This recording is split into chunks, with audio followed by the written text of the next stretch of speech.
Tolee jalqabaa seetingii banuudhaan scroll gochaa asii ol daddabarsaa jechuudha. About kan jedhu bira deemna. Itti aansuudhaan build number kan jedhu akkuma argaa jirtani isa walitti aansuudhaan daddafnee tuttuqna jechuudha. Akkuma argitan you are now a developer dha. Akkuma argitan silan jiru ture filannoon kun jechuudha. Amma dhufeera. Isa keessa seenne oofsa jedhu kana bukkeedhaati batanii jiru yeroo tuqnu. Akka development settingii halluu gochisiisnu nu gaafata. Okay jenna.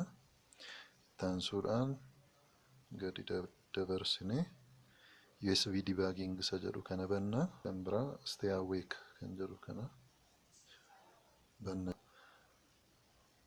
Developer optionii enable gochuuni kanumadha xumurreerra.